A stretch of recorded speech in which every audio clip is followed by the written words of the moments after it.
Good evening, everyone. Welcome to the Poison Pen and the virtual book launch for Karin Slaughter, her 20th book in 20 years, The Silent Wife. So, Karin, I'm raising a glass to you. And look, it's Kate White, who's popped in to do the same thing. Do you have a glass? No, she's not yet talking. So, excellent. So, Karin published at last count in 37 languages with more than 35 million copies sold. She's done 4 standalones, 3 of which are in development for film and television. Wow. And Blindsided was her first book, started the Grant County series. And Karin and I first met before she ever published at lunch in New York. Do you remember that, Karin? I do. I remember Rob ate a 68-ounce steak. For probably $168, it was in New York. But that was, I think, in 2000 when the Museum of Modern Art had just reopened, and we had lunch. And we knew right then that you were going to be, you had that star quality, that kind of sprinkle, all that gold dust and stuff.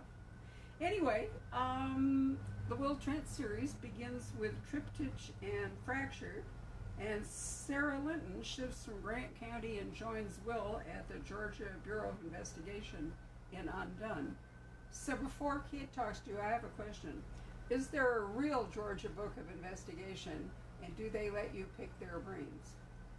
Well, yeah, actually, the GBI has been around for a really long time. And when I finally got a connection to them, they put me in touch with the person who's in charge of publicity for the GBI. And he said, I'm so glad to meet you because for 2 years, I've been getting queries about an agent named Will Trent who doesn't even work here. And I tracked you down because I thought, is someone impersonating an agent? Do we need to investigate them? So it was really a relief to know it was a crime writer and that the crime writer had chosen to make us the good guys, because that was our big fear, is that there was a book out there about how bad we were. I love it. So I'm going to ask one more question. When you were doing the Grant County books, you were really doing more police work than it was. I mean, police work of a different nature. Did you wing that on your own, or did you know somebody in the police department there who helped you? Well, my aunt, when I was growing up, my step aunt, so my dad was married to her sister, and she was a chief of detectives in the town next to ours. So I knew a lot of cop stories from her. And I also knew a lot of stuff from her textbooks and things, because the thing about cops is, what most of them, and we hope most of them are doing this, is there's a lot of continuing education. There's a lot of legal work they have to know about. And so I would just kind of read behind her, and I was fascinated about that. And specifically about women in law enforcement, because it's a really difficult job, even today. And this was more than 20 years ago. We won't say how many, when I was a kid. And it was just really amazing that what she had to put up with, even in her own force, being a police officer, being the chief of detectives, she had to put up with so much sexist crap. And this was before Me Too, when women didn't realize, hey, we don't have to put up with this. And it was a really tough job, but she loved it so much and stuck with it. And that's what I took from it, is that love of policing and being in that job. And that's what I wanted to capture in my writing.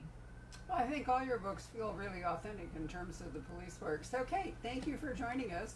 Take over. Ask a question or two. Sorry to pop in a little early. I didn't want to be late. Karin, wow, this is such an honor for me because I remember reading your first book and just being dazzled by it. And the fact that I've gotten to know you is so incredible. And what's amazing, this is your freaking 20th book. I'm just curious, is that does it feel as powerful to you as it is? Is there any sense of, wow, where do I go from here? Or how do I keep it up? I mean, what's it like to have crossed that line? Wow, well, I didn't think about any of that until now, so thanks a lot. What now? Well, a bunch of us just filmed a happy 40th publication for James Lee Burke. And I thought, 40, holy crap. That's like, I'm only halfway there, and he's still going strong.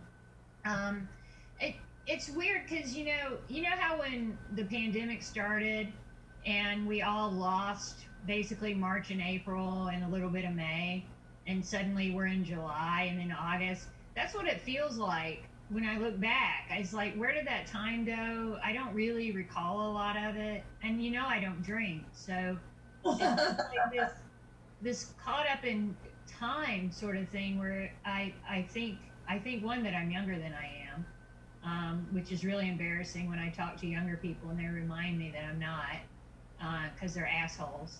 But it feels really great, actually. And I don't know about you, Kate, but like, you had a lot of confidence when you went into Cosmo.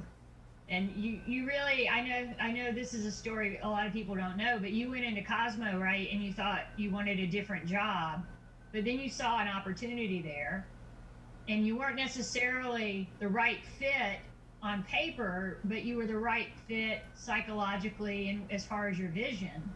And I felt that way when I started writing my books, because I was the only one I knew who was writing these sorts of really muscular books, right? Who was a woman.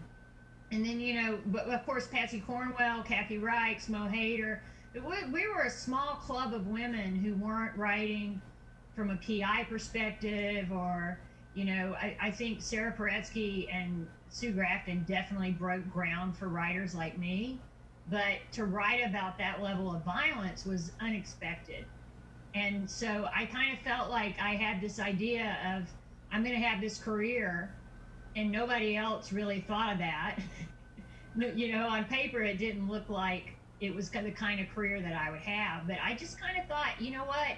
This is what I want to do. I've got a vision for this, and I've been able to implement it, I feel like. And when I look at the next 20 years, which hopefully I'll get, I just think I need to take everything I learned, sometimes some of it from women like you, who you're so invested in helping other women and listening to women and trying to pull from us our best stuff, and you're so supportive. And I think when I write my characters, I like to incorporate that, because it's so meaningful to me as on a personal level to be your friend. But I want to write about those kinds of relationships too, because I don't like those books that rely on catfighting and that that kind of crazy stupid stuff. I mean, it's much harder to write, actually, about people who love each other and support each other, isn't it? Yeah, and you get those powerful bonds in there. You also said that you wanted to write very realistically about violence against women and the effects of that trauma. And you've done that so powerfully. And sometimes when I'm reading your books, I might even have to put them down just for a little bit, because I feel like I have to absorb that. And because it's terrain that I don't see any other female author really doing. Why was that something? And I think of the first book, and there was violence. I mean, it was 20 books ago, but I remember that the violence against the murder victim, the first murder victim in that book. So was it something that you've always thought, I want to carve out this territory as part of the bigger territory you're carving out? And what made you want to do that? Did you just feel that it wasn't really being addressed the way it should be by a woman? Well, I did feel that women weren't really talking about that, which is really weird. It's sort of like your period, right? Because everybody gets it. Or menopause, or all these things that happen to 51% of the population, but we're somehow made to think it's shameful and we shouldn't talk about it.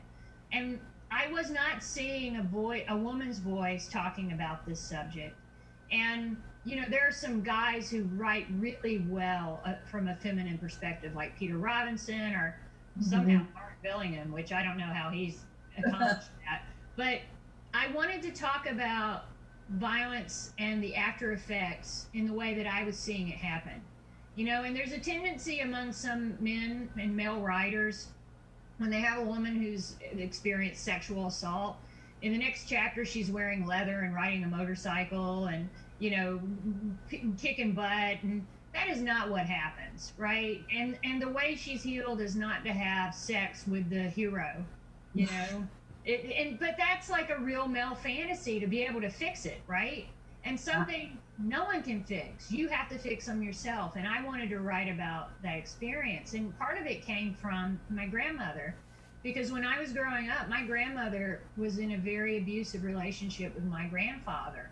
And he was a really awful alcoholic, and he would beat her, and we would never talk about it.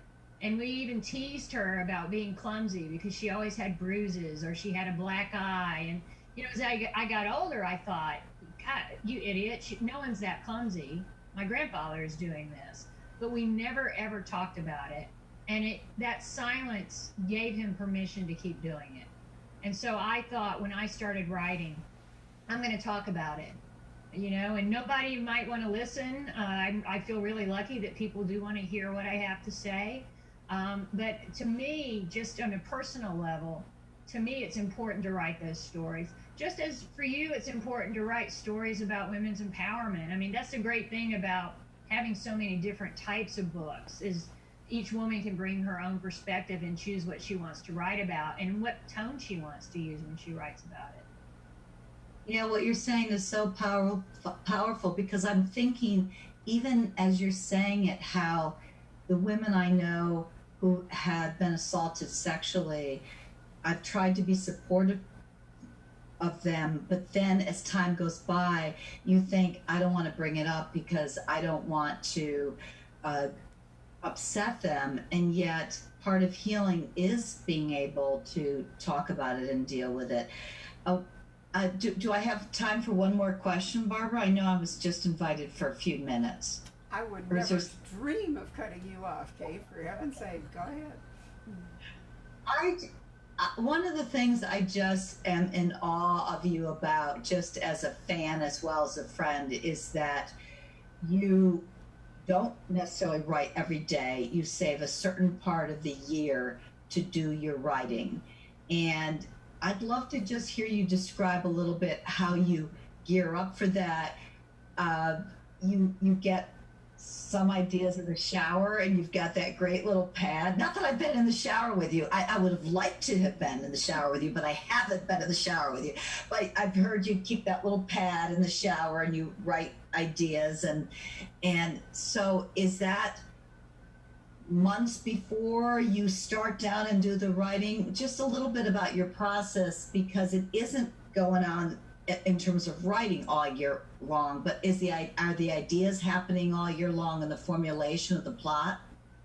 Well, yeah.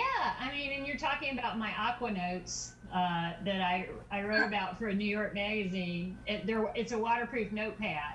And I literally will be in the shower and just write things down, like lines about, you know, usually it's stuff that are details, because, you know, characters are details. And they are, you know, someone who squints, or someone who has to turn down the radio when they're driving so they can see better. Or, you know, so things like that I write down, and I think this is an Amanda characteristic, or this is a really shitty line that Amanda is going to say to Will, right? Or because she's always digging at him. And so those are the things I write on the notes. And you know, sometimes it's for other books.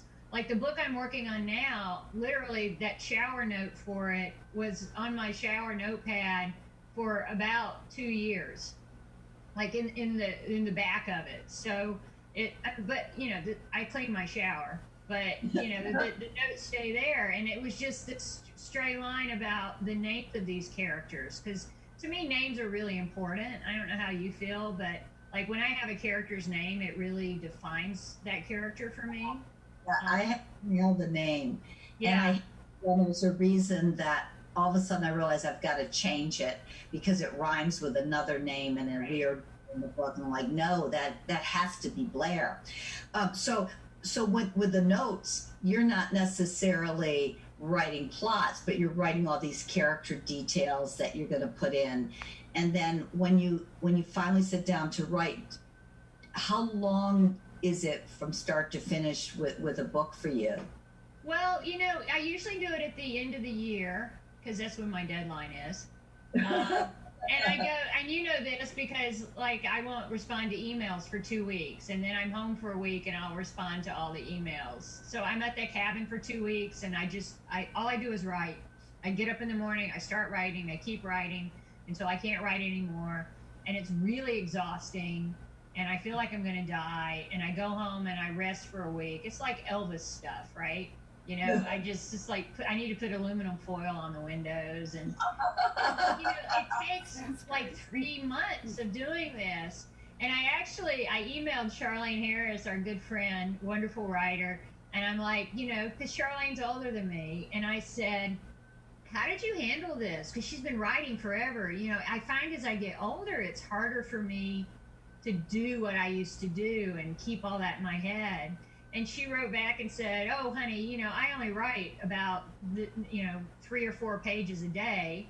And then I go off and do other things. And I was like, yeah, it's so not fair. It's not, or I'll read like Laura Lippman saying, oh, I wrote for 4 hours and then I did yoga. It's like, don't do it how I'm doing it, because it sucks. I'm so tired. My body hurts. All of that. Well, you hear me complain about it, but it's worked for me. It has, and I'll let you and Barbara get back to your chat, but I so appreciate being included. I'm such a huge fan, and I've just adored getting to know you. And I said something about your new book on my website, and it's so annoying that when people respond, that's my favorite writer, how did you know? They're like, wait, bitch, what about me? It's like when I met Bill Clinton, all he did was talk about Lee Child. Thanks a lot, man. It's very unfair. But Bill Clinton called me on the phone, all he did was talk about you. So There we are. yeah, It's I think lovely. that's fair. Lovely to see you, Kate. Thank you so much for joining us. Thank you, Kate. I got fun. Thank Bye-bye. you. So before we have another surprise guest, I'm going to do the commercial, which I forgot to do, which is see this wonderful book here called The Silent Wife. Karin went to enormous trouble to sign hundreds of copies of it. They come with a very cool cell pocket designed to match the book, and they will be here tomorrow. So we encourage you to order signed copies, which will be great, and a very nice thank you for Karin and her friends spending time with you this afternoon. So I'm going to tell you 3 things I know about Karin that might surprise you. I won't surprise Karin because she already knows that I know them. 1, she really loves kittens. Last year when she came to the Poison Pen, we had a surprise visit with kittens. That was amazing, wasn't it? They were so cute. Second thing. They were this big. Yep, they were really brand new. They were kind of here for adoption, if I remember. So great. Second thing is that she loves libraries, and she has a wonderful program that she does to save libraries, which we have talked about when she's here, and maybe we get time here at the end before our next guest pops in. You could talk a little bit about your library program. And the third thing is that she really doesn't love to fly, which for an internationally best-selling author is kind of it's a thing, right? So Karin and I have actually talked about possibly flying private, but I'm not sure if you've ever done that. I'm still gearing up. I haven't persuaded my husband that it's worth the leap into a private jet, but maybe the pandemic will get him. Maybe they'll be giving planes away soon, just for the maintenance cost. I don't know. And look, we have a new surprise guest, and here she comes, connecting to audio. Lovely. Uh-oh, connecting. Hi, Lisa. Yay, hi! So good to see you. So the last time I saw the 2 of you together was on stage in New York at Thriller Fest. Not, unfortunately, this year, but in 2019. Yeah. You were so much fun together, and I could see what friends you are. So I'm going to sit back and have you take over and chat with Karin. Hi, Barbara. Lisa. Great to see you. Great to see your beautiful store. Great to see you, Karin. Congratulations. Thank you. 20 books. That is a huge accomplishment. And I you know. so dewy and young as ever. Amazing. Really? Oh, here, I'll do this. Oh, yeah. Well, Lisa, it's been a long time. Yes, it has been a long time. Yeah, I like it. It works. I'm at that age where I'm getting facial hair. Yeah. I hope no one notices. No, I'm sure not. Well, when we were doing that interview for ITW, we were wearing cat ears, or no, unicorn. Unicorn. Yes. And no one noticed, the whole time. Yeah, I know. I wear them around a lot, and like nobody ever says anything. So there's me with the baby kitten. We have Patrick's phone. He describes it as a gold mine, which is no joke. And we actually, so Patrick, you want to hold it up in front of the Facebook camera? Sorry, just for 1 second here while we're doing kittens, because we were doing kittens before you came. Yeah, Lisa knows we stop everything for kittens. Right. Kittens, unicorns, it's all good. Yeah, Jack. They really are. Oh, Jack's here too, but he's like asleep. He's like sound asleep. He's like, this is way past his bedtime. Okay. Sorry, the kitten interruption is over. Carry on. Okay. So yeah, that was, remember we were face to face and we weren't wearing any masks and. But was that the last time? I think it. I saw you. Yeah. No, is it? I don't know. No, I don't know. Everything seems so crazy now. I know. We've seen each other a couple times like this, so at least we have that. Right. Usually I'm wearing a pirate's hat, and we're going to be back on doing this in October. When your book comes out. I'm very excited about that. It's going to be really fun. Me too. I invited Karin to join us, so I hope you will be all right with that. Oh, you already did? Well, look at that. Yeah, Confessions on the 745 in October. I'm excited. Yeah. I'm super excited to. Listen, this is about me. Oh, sorry. Right. Of course. I have it right here. There you go. Sweetie. So I've really loved all of your books. I mean, but I really do feel like, you just get better and better, and there was something really super special about this one. I really, really loved it. And it's not just because I was in the acknowledgments. That's not the only reason why. So just saying, it was super excellent as always. But I also felt like you did an especially deep dive into Sarah and Will's relationship, as well as uncovering some layers of her relationship with Jeffrey Tolliver, which we had never really seen before. So I was wondering, was that something that you sort of went into the book thinking about, or was it something that just evolved in the writing? And was there anything about these relationships that surprised you? Well, I do most of my writing in my head. Yeah. And so I thought a lot. The thing was, I couldn't imagine, as someone who's been in a relationship with the same person for almost 30 years, how do you go on from that? Right. If something happens, how do you move on? And I can imagine murderers and sadists and all this other stuff, but that was really hard for me to wrap my head around. Yeah. And for several books, I was kind of working through the answer. And I thought, the thing is, you just have to be a different person. Because the person you are with Jeff and Ocean, that's a completely different person than you'd be with anybody else, even your closest friend, or, a new lover. But so that was something I wanted to really explore. And I loved writing about Sarah in these two different moments in her life. So the case that involves Jeffrey is 8 years prior to the present day. And she is really pissed off at him. They've been divorced for a year, and she's really mad at him still. And she is just surgically castrating him at every point that she can find. Mm-hmm. She also still loves him, so she has these moments where she's doubting that, but we only get that from Jeffrey's perspective, and then we get her present day thoughts on it, where she's clearly taking in the mistakes she made in that relationship and trying to not make those mistakes with Will. And there's a scene in the book where she just completely loses her shit over Will in a way she never, ever, ever would with Jeffrey, because she was always so cool with him, right? So even when Jeffrey was cheating on her, she let her sister Scooby-Doo that out, right? She wasn't staying up and following him and doing crazy stuff.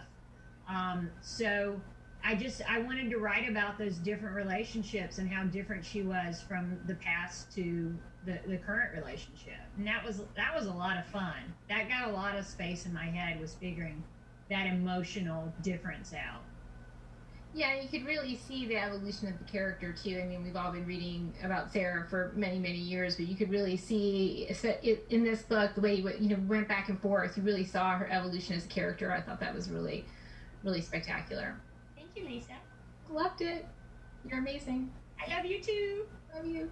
So may I ask, what about Lena? Because Lena also went away to Macon, and here she comes back again. So why Lena? Was she never going to not be part of Jeffrey and Sarah's evolving relationship? Well, I thought, it would be interesting to see how she became a bad police officer, right? Because she really thinks she's a good person, and she thinks she's a really good cop. But she makes a lot of mistakes, and she cuts a lot of corners, and she breaks a lot of rules. And she's not always right when she does that, right? But she's very quick to forgive herself. And I wanted I started thinking about, well, how did she get to be that kind of person? Well, at her core, she was someone who was going to be that way. Even if she worked at a dog park, she wasn't going to walk the dogs. She's going to be on the phone when it's time for the dogs to be walked and have time with her. Which Lisa and I are major pet peeve. Yeah, that's the dog's time. Get off your phone. Exactly. Right. So I wanted to talk about where she learned to push that against that wall and get away with doing bad things, and how she learned to forgive herself for doing the bad things, because she thinks, well, I got it right, so it doesn't matter how I got there. Which all my math teachers will tell you is something I firmly believed when I was growing up, but it's not something you want. You want the police to show their work, and they really need to when it comes to going to court. And as we see from this particular case, taking shortcuts led down the wrong path, and did they get the right person by the wrong means, or did they get the wrong person by the wrong means? I mean, that's the central question to the story is, here's Jeffrey, who's this good guy. He wants to do good. He's not a bad person, but did he get this wrong? That's the question about this case from 8 years earlier. Yeah, it's really well done. I just loved every single minute of it. It's very layered. I mean, the characters I think came alive in a brand new way in this outing. So this excited at every turn, every page. Well, thank you, Lisa. Me too. Great. I agree entirely. I thought it was fascinating, and I thought it was a brilliant idea for your 20th book to be able to circle back to Grand Candy, but make it so natural. It didn't feel at all contrived that you set up a story, just to do that. But there was an inevitable circle back, which was great. So, Lisa, we now have Francesca, who has joined us. Wonderful. So, all right. I'm going to say... I think it's my time to... Is it my time to sign off, or do I stay on, or... No, I'm early. I'm sorry. Hi. Do you know Francesca, Lisa? Hi. Hi. She's written a really fantastic book.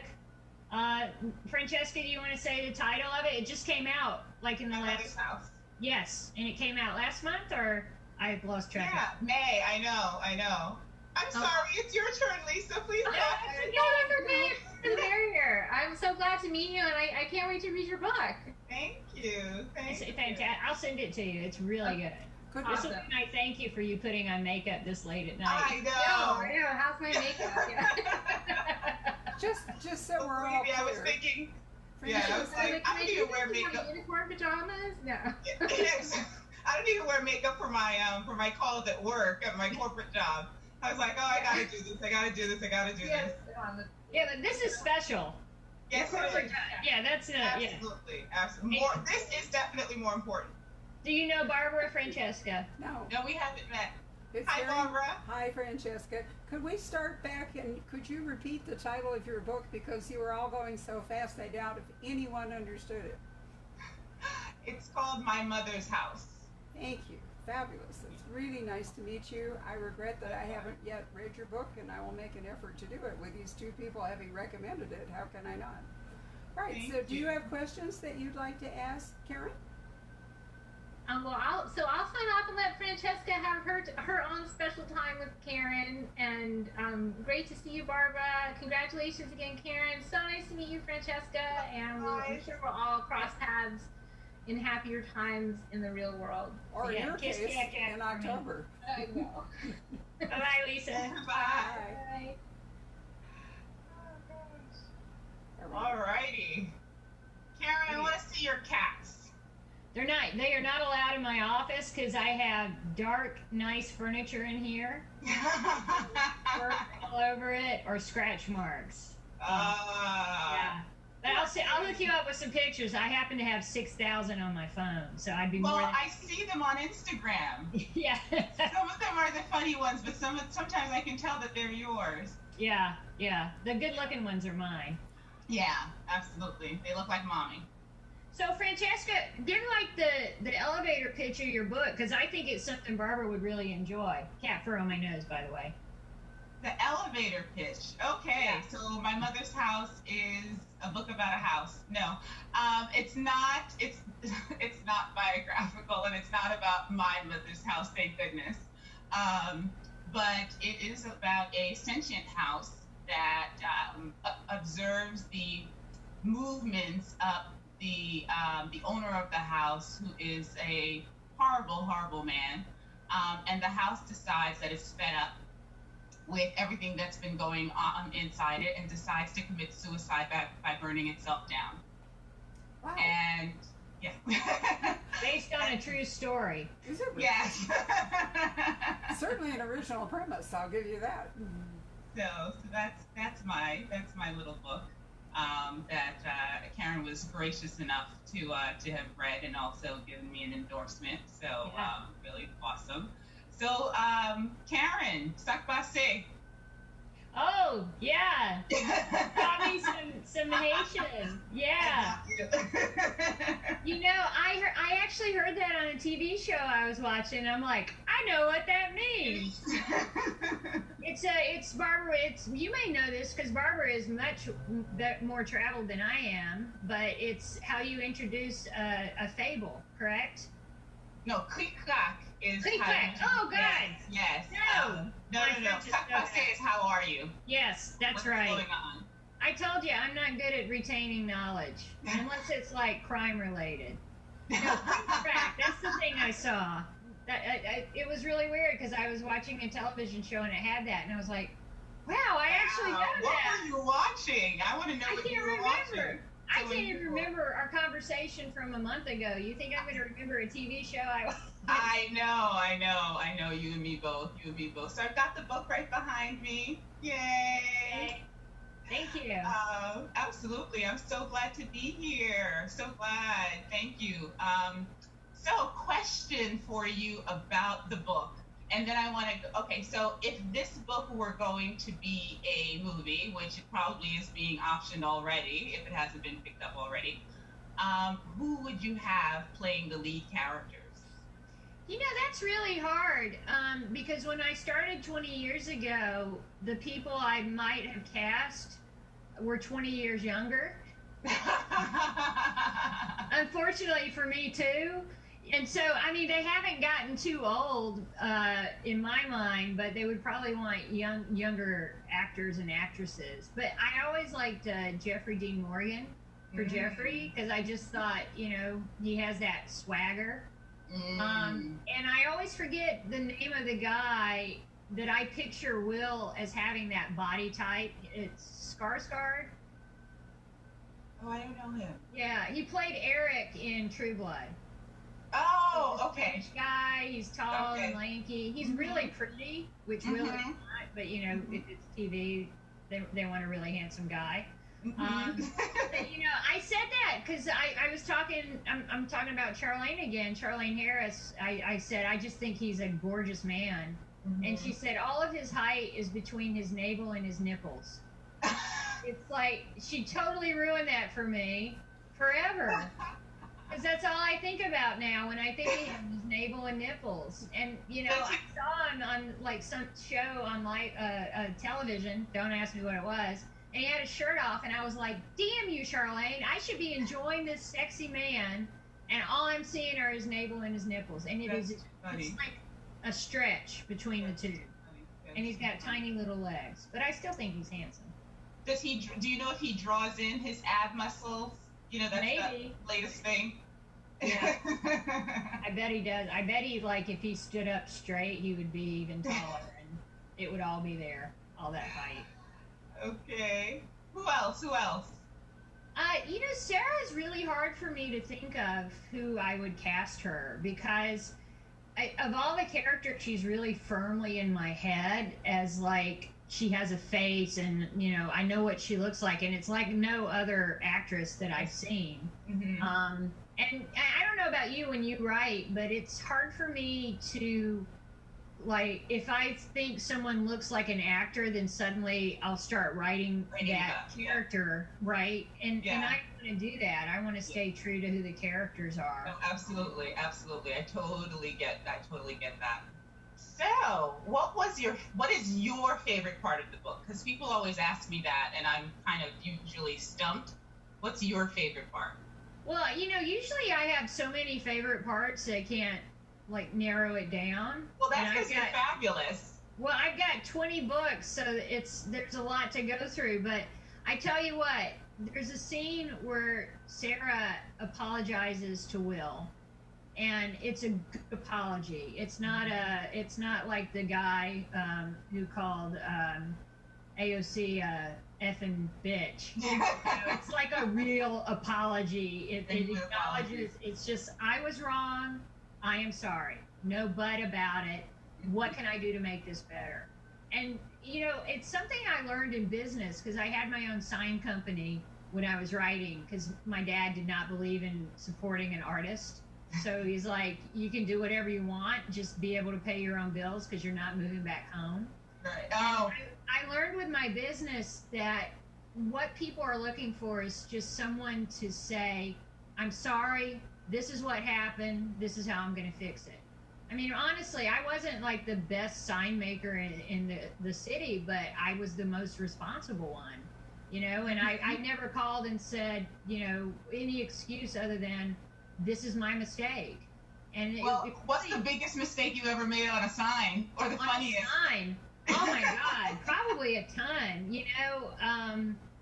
It's mostly about delivery, right? And you probably get this when you hire a repairman and they're like, oh, I couldn't come because my son got sick and I had to take him to the doctor. And it's like, well, a woman would never say that, right? Right? I mean, I don't feel sorry for you. And if you can't take your kid to the doctor, then something is wrong with your schedule, not mine. I'm not going to be sympathetic about that. You could have called me. Right? Mm-hmm. And that kind of stuff, I when I first started out, I do that, oh, sorry, we lost this order, we did this, and then I just thought, why are you lying? Just be honest with them, because they know you're lying, and it makes them more angry. Absolutely. Right? So I just, because that guy doesn't have a son, his wife took off work to take that son to the doctor. Right, exactly. Like, come on. Customer service. And now you're lying. So customer service in retail, ladies, is a real ball game, and the principal rule is don't engage. Just not engage. Do not look them in the eye. Right. So Francesca, we'd love to have you hang around, but we haven't left any time for questions from the fans who are watching it. So Patrick, do you have some? I'm sure Patrick wants to step forward here and yeah, I've got a few. Yep, let's do that. It was so great to see you. Thank you. See you again. Congrats. Bye. Very nice meeting you. Thank you. Likewise. Thank you. All right, Karen, let's see. Well, I have a couple of people asking about when will the Netflix pieces of her be available to view? So, they were 3 days away from principal photography when the shutdown occurred. Yeah, they were in Vancouver, and now the problem is Vancouver in the fall looks nothing like Georgia in the summertime. So they're going to start filming in Australia, hopefully in September. It's all very fluid. I mean, it's the same thing everybody's dealing with.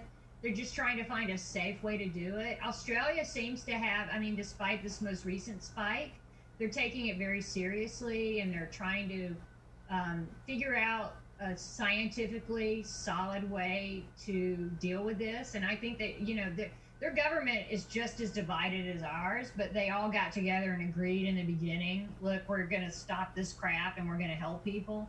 And they're really taking a proactive measure. So I hope that they are able to do it in September. And Toni Collette is Australian, so I think she's very pleased to be filming in Australia, and we'll see. But hopefully it'll be on next year, in the fall of next year. We'll see, but we'll see what happens. What about Coptown and The Good Daughter? Do you have any update on them? You know, I don't. It's you know how these things go, Barbara. You've been in this game longer than I have. They call you when something happens, so I don't know what's going on. I think a lot of things are just in development right now because they can't do anything. But you know, fingers crossed. We'll see what happens next. Patrick. All right, let's see. Will Lena and Angie ever be in the same story? Minga asks. Wow, Nina, that's a good question because I think that they're both really terrible people, but I think Lena believes that she's a good person, whereas Angie knows she's not a good person, and she wants to be destructive. So I think it would be really interesting to have them in the same story, but it has to be believable. I wouldn't want it to be a contrivance. It would be really interesting to see Lena kind of have that mirror held up to her face of what she could possibly be if she doesn't correct some of the mistakes she keeps making. Amanda has a good comment. She says, I reread the Grant County and Will Trent series this year. Thanks, COVID? Question mark. So that was kind of a nice comment. Let's see here. Come on, people, send in some more questions. Okay, Karen asks, how did you decide to make Will dyslexic, and how much research did you have to do to get the facts straight? Well, so dyslexia is something in my family, and my sister struggles with it still. But when we were in school, they didn't really recognize learning disabilities. There wasn't a lot of support that the teachers got to test, and there wasn't really a way to identify that in the system. That's one thing that we have one of the many things we have the ADA to thank for. But my sister was just told she was lazy and stupid, and she wasn't. She's really clever, and she just couldn't read fluidly, and she had trouble processing written information. And so that was something I thought would be interesting to write about. And just from we all read thrillers, we all love them, and we know when we're reading a thriller that the bad guy doesn't read. It's just like a shorthand, like in a movie, the bad character is going to be smoking a cigarette. And I wanted to write about someone who, wasn't identified that way in a positive way as a reader, but who managed to compensate for that, and who was really, Will listens to audiobooks. I love audiobooks. But he's also in many ways enhanced by his dyslexia, and that's where my research came in, because I spoke with people who have dyslexia who are at Will's stage. There are a lot of really successful people who have dyslexia, like Whoopi Goldberg, Richard Branson, Tom Cruise. And I wanted Will to have this idea that he should be ashamed of his dyslexia, the same way that my sister was taught.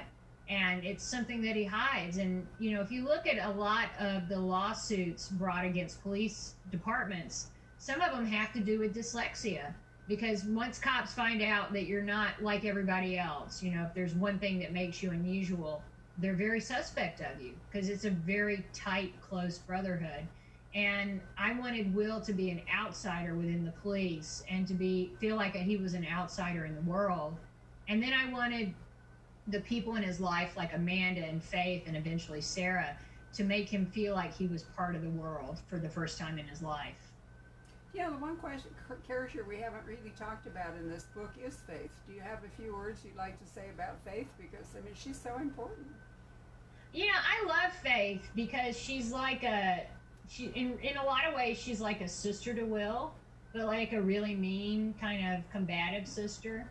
And it's interesting to me because she's the character I have to do the most research for, because I don't have kids that I know of.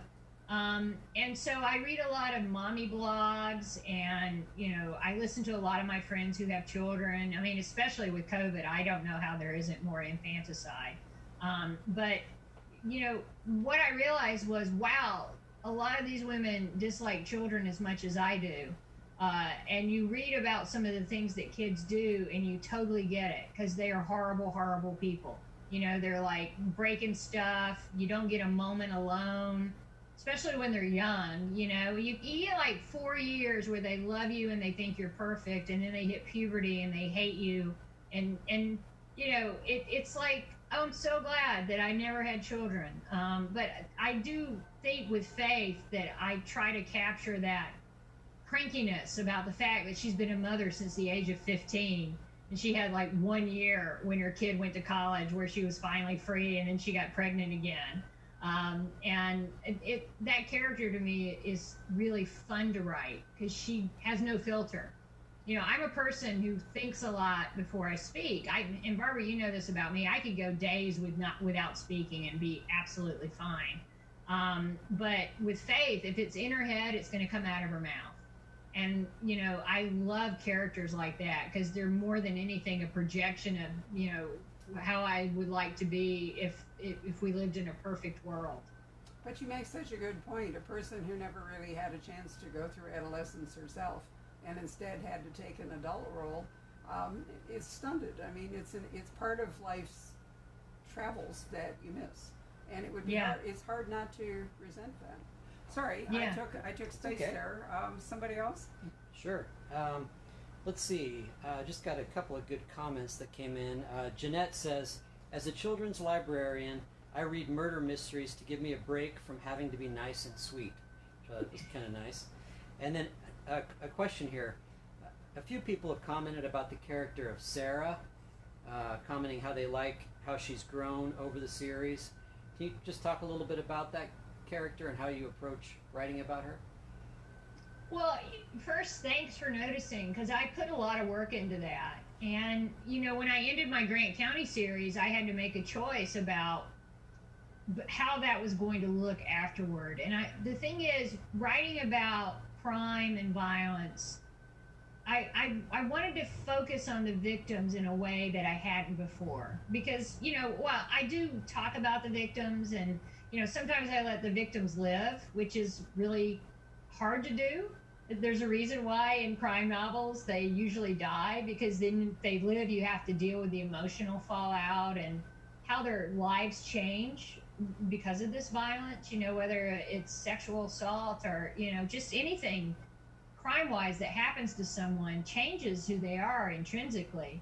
And it takes away the ease they have in the world or the comfort that they have in usual things. You know, it really alters their lives. And so I wanted to talk about Sarah making that transition. I mean, she sees a really violent murder that changes the course of her life.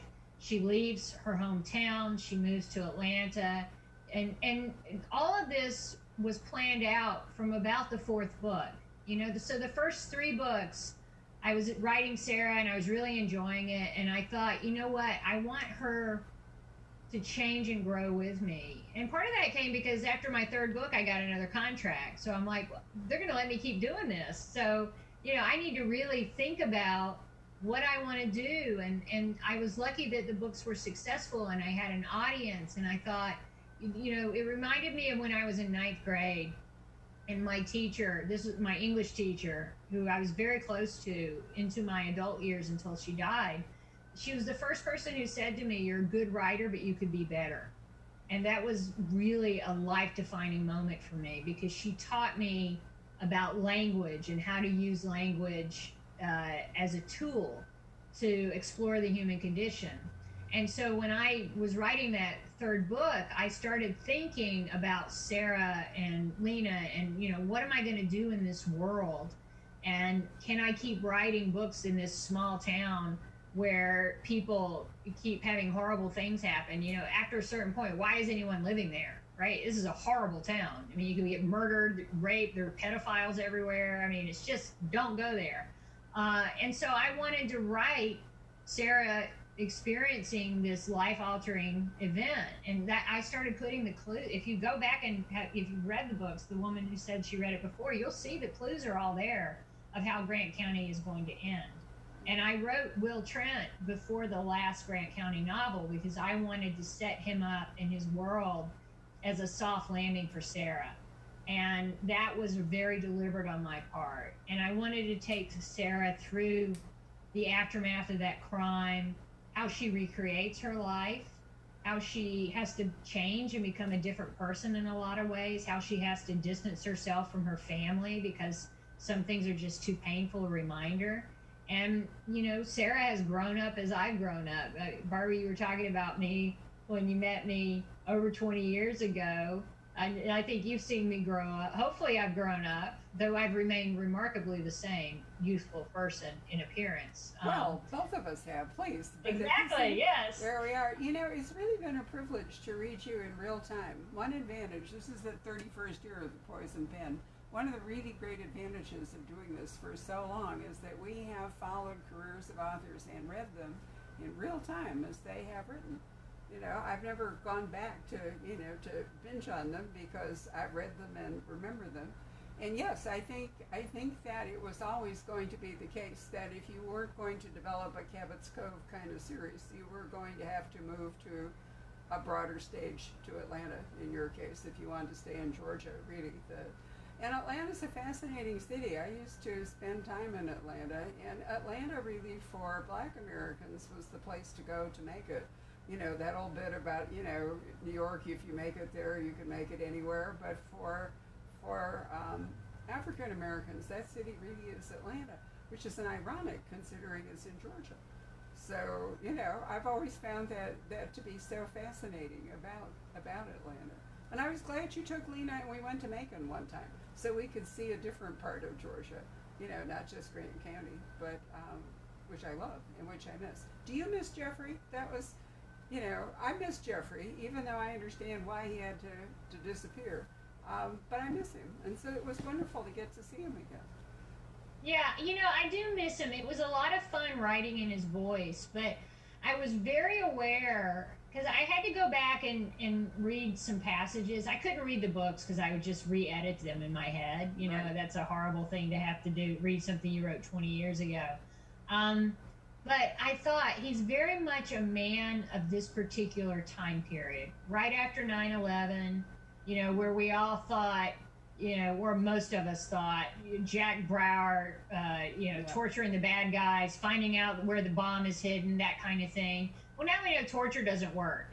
And now we know police aren't always the good guys. Sometimes they can be bad guys too. And, you know, we have different shades of understanding about people in power in general, you know, whether it's at school or on the police force or even at a library, you know. So I was really aware of how he just fit right in that post 9/11 time period as this kind of swaggery, kind of ex-athlete kind of guy, kicking butt and taking names. And he's so different from Will. I think they have the same moral compass, you know, that's an important thing. Like I know, we've talked about this, Barbara. I could never be attracted to someone who didn't have my same values. It's just, it would not work. I don't understand those relationships where they're so disparate. And I think they both, Will and Jeffrey, have the same values. And Sarah's attracted to that. I mean, she likes a guy who knows the difference between right and wrong. And she likes cops. Let's be honest about that. She'll be the first to say it. But you know, it's been really fascinating writing him, this kind of early 2000s guy in a 2020 world, and seeing what's different and what has changed as far as our perspective. Our perspectives have changed, but he is actually not in 2020. So, you know, you haven't forced him to move on. You've gone back and re-examined him, which I thought was part of the real brilliance of this book. Patrick, is there a last question? Yes. Okay, a number of people have noticed a colorful xylophone behind you, and they want you to play a tune on it. Oh, okay, hold on. Wow, I thought you'd never ask. Right, well, let me get my sheet music. I'm don't be mean, because I just started, all right? This means you, Barbara. All right, no, I don't want, that one's the complicated one. Twinkle Twinkle Little Star is a lot more difficult than you think it is.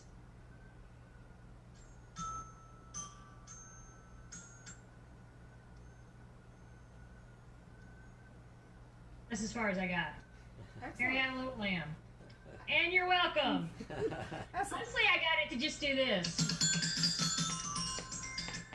Make noise. I love it. Yes. You know what? That's I the got perfect. the ukulele, but we won't try that. And my drum machine. The batteries are low for some reason. I don't know why. That seemed like a perfect way to end us up as we come up on the hour. What a treat it's been to spend time with you, Karin. I always miss you, and I'm so glad that we at least have this technology to let us get together. So thanks Absolutely. for inviting your special guests. Thanks for joining us. Thank you for all of you who are watching this. We appreciate your joining us. For those of you who are going to listen to it in a podcast, which will be available tomorrow, wonderful.